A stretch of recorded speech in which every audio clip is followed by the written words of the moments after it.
Hey, welcome to Starlight, Starbright Tarot. I hope you're all well. Love, light and blessings to each and every one of you. This is Starlight, Starbright Special Edition. No tarot in this reading, but we have something very interesting to talk about. So what are the signs that someone has sold their soul to the devil, or they've made a contract of some kind with those who have? How do we know if someone is good of heart, maybe an innocent victim, maybe deliberate, for fame and fortune? How do we know? Well, these are the signs. And you do your own research. This is entertainment only. I don't believe a word of what I'm saying right now. It's up to you to find the truth. So look into the history of your favourite artist, your favourite star, maybe just an elite, perhaps a politician. You're wondering whether or not you should be on their side or not. Trust your intuition on that one. But here we go. Do your own research. Sign number 1. That people around them seem to drop like flies, seem to disappear under mysterious circumstances. And there are a number of people who seem to have things happen to them in mysterious circumstances. I'll give you an example. Anne Heche. Who was she connected to? And what do people say about how she passed? Yes, in a car crash, yes. But look, there's videos circulating around regarding her. Then we have people like Sleepy Joe. Look into his background. Who disappeared out of his life? We have other people that I believe are innocent victims who didn't believe in such hocus pocus, who went along for the ride, possibly, who were trapped. And this person is very significant. This person often seems very sorrowful. This person had a massive breakthrough, yes, already on the rise, but a massive breakthrough in 1999 with 3 movies regarding are we in a simulation or not. Have a look at his background and what happened to him and what happened to someone he loved who was also pregnant at the time. The interesting thing about this, I think this person is an innocent victim, and that's why I think he has this shroud of sadness and darkness around him and possibly doesn't know how to get out of his situation. Did they just laugh it off? Did they just think, that's not a thing, and then it became a thing? Was it a threat? Look what we can do. We can get at the people you love if you don't do what we want. So yes, there are innocent victims in this, and then there are others who clearly desire to have fame and fortune at any cost. So they're just a couple of examples. And then we have handlers. Look at their relationships. Do they have a handler? Have a look at that person who I just spoke about, who that person is connected to, who is actually a nobody, but went to the same schools, hung out with the same crowd as Skull and Bones. Look into that. So is she a handler? Look at the kiss that they gave in public. He didn't seem too into it to me. Anyway, I love that guy, so blessings to him. So handlers step forward and push. They want the limelight. It's a marriage of convenience. There was an interesting interview with the person who stars in the very popular comic book movie Deadpool. He once said in an interview that he's in an arranged marriage, and we all know who he's married to and what a monster she can be. We have Ellen DeGeneres, her partner Portia. Where is Portia? And Anne Heche, who died mysteriously. Sign number 1, sign number 2, people who pass away around them. Number 2, handlers. Power couples can be the third sign because of the ability to sell magazines, the ability to bring in fans. They have these perfect relationships, they break up, are they getting back together again? All of these intrigues around power couples. Also, when you have a power couple who looks like they have a perfect relationship, it's a wonderful cover for what's really going on behind the scenes. Who's handling who? What's going on? Who are their employers? Who are they under contract with? These are very important things to look at and to research. A power couple is highly sought after because power couples bring in fans, they bring in intrigue, they're going to get together, they get together, they break up, you know, it keeps the media machine going, it sells. It sells magazines, it sells newspapers, it gets clicks and views. It's all about the money machine. So power couples can be quite a giveaway because they bring in so much money. And who are these power couples? And if one of the partners doesn't toe the line, what happens? Lady Di, maybe? Kanye? They're discredited, they're hunted, they're hounded, and driven to being passed away. Sometimes in accidents, heart attacks, ending their own life at their own hands.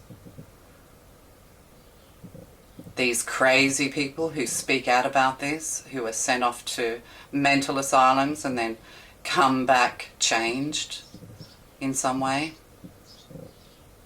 They cloned Tyrone, did they? Not sure. But it's all coming out now, isn't it? The truth is coming out. And there might be a conspiracy around these things. Oh, they sacrificed their mum, their dad, their partner for fame. Another sign. How they influence, maneuver around children. Sometimes even whether they have children or not, because maybe they know something we don't. Are they family people? Like people say terrible things about Donald Trump. And I'm not a Donald Trump supporter or a Kamala. I'm Australian, so it makes no difference to me. But he has very strong family ties. His family love him. And he also has strong ties with his divorced wives. He looks after his family and keeps them close to him. And that can be a good sign that perhaps he's not so bad after all. He's charitable and generous also and doesn't brag or boast about it. I found that very interesting. But anyway, away from US politics, we have people like Oprah, orphanages in Africa. They are her children. But look who she is connected to. That's very interesting. She's connected to people who are connected to people who are connected to people we're talking about. But this is all speculation. This is just my opinion. This is for entertainment purposes only. Oprah has seemingly helped a lot of people also, so who am I to say? But we have influencers and we have musicians, superstars. They have a very strong sway over children, over young people. We've seen young people go from kind of being pretty wholesome on the whole, you know, having fun, that's okay. But as a mass movement, the rise of spell work, witchery, Ouija boards, satanic ritual. And I've tried all of these things when I was young. We all dabbled. I dabbled in all, and I had some very strange things happen to me. But because I'm a person of light, everything I did backfired. I learned harsh lessons that it's not for me to dabble in that I am a person of light. It was a harsh lesson. So if you don't know what you're doing, stay away from that. So they have huge sway over very young people. And how does this affect them? Are they leading them into good moral and value, or leading them into ritual, sexuality, drugs, dabbling in the occult in ways that they really shouldn't? Voodoo. Is this what they're promoting? Whether they are satanic themselves or not, are Are these superstars just riding the wave for popularity? Check into who they are connected to, who their handlers are, who they're contracted to. And another quick one is moral sway over society. Are we being led into debauchery more and more? I remember in the I don't remember, I wasn't born, but in the 1950s, rock and roll is Satanism. But it's interesting that since rock and roll, society has kind of become more and more unhinged. Yeah. And don't worry, I was a party girl. I had fun. I've dabbled in all sorts of things. I'm not here to sit and judge and, on what is wholesome and what isn't. But society's being torn apart. There is no doubt about that. So their sway over society when it comes to morals and when it comes to values, family values, are they promoting that, or are they trying to tear it apart? Racism is on the rise again, and I'm from the 70s, so we all believed that we could all get along. And I'm shocked to find out all these years later that we are more divided than ever. Is this because of our politicians and the media and what's being poured out? So if people aren't promoting peace, togetherness, lovingness, and you don't have to be wholesome, but we do need to have some kind of self-respect and moral compass and hold to our values. So we are in dark times when it comes to Satanism, the occult, soul contracts, selling souls to the devil. And this is how we can know whether somebody has our best interest at heart or not, who has the best interest of our children at heart. And that's the other thing, they're often teachers. We have teachers who are helping to dismantle the education system. And it's interesting because the one dressed as a panda at Halloween, was that really her? Was that really him? But it's all a facade. And you know it's all a facade by their actions. Was it better before these people? Was it better before entertainers started to get into satanic rituals on stage? When was it better? Was it better when we were more cohesive? Was it better when we did have financial stability? Was it better before? That's all you have to ask yourself. And who were the people who made it better?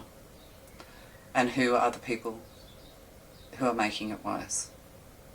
Dismantle society from the inside out so that you can have more power over the people. Divide and conquer. Indoctrinate them when they're young so that you can have power over them later on. But children who are brought up to be independent, critical thinkers, and that's the role of the parent, can never be fully indoctrinated. Give your children confidence. Give them strength, give them courage to be individual, to be themselves, to understand that they can fall prey to the dark forces of this world. Okay. Love to you guys. Bye.